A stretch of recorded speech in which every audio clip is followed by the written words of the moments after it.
నమస్తే, నేను మీ చారి. అక్షర మీడియాకి స్వాగతం. తెలంగాణలో ప్రస్తుతం ల్యాండ్ క్వీజర్ల అంశం ఒకటి రాజకీయంగా రచ్చ జరుగుతుంది. 22 ల్యాండ్ క్వీజర్లను కొని ఇది బీఆర్ఎస్ ప్రభుత్వం విజయవాడ ఎక్కడో దాచిపెట్టిందంటూ ముఖ్యమంత్రి రేవంత్ రెడ్డి చేసిన ప్రకటన తర్వాత ఈ రచ్చ మరింత ఎక్కువవుతుంది. ఇంతకు ముందే ఇది మన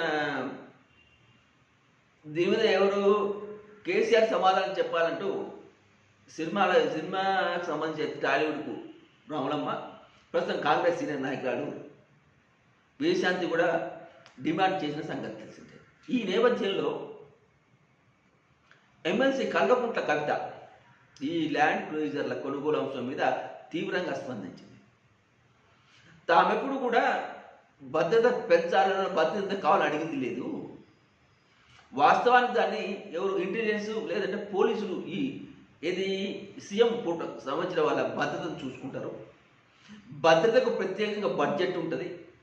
దాన్ని ఈ సెక్యూరిటీ వాళ్ళు వినియోగిస్తారు. అంతేకాని ప్రోటోకాల్ ప్రకారం ఎవరికి ఎంత భద్రత ఇవ్వాలి, వాళ్ళ పరిస్థితి ఏంటి అని చూసి వాళ్ళు నిర్ణయం తీసుకుంటారు. అంతేకాని ఇక్కడ రాజకీయంగా ఎలాంటి ఇది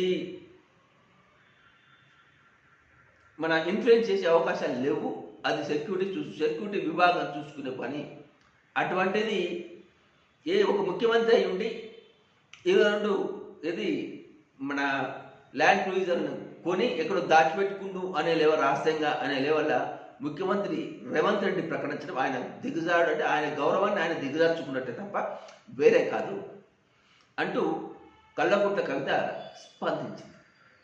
అంటే రేవంత్ రెడ్డి ఏదో సొంతంగా అదే కేసీఆర్ సొంతంగా దొంగసాట రహస్యంగా కొనుక్కొని దాచుకుంటూ అనే లెవెల్లో ఆయన ప్రచారం చేయడం ఇది సరైనది కాదు, ఇది రాజకీయంగా రచ్చ చేయడం అంతకంటే మంచిది కాదు అంటూ హితవు పలికింది కల్వకుంట్ల కవిత.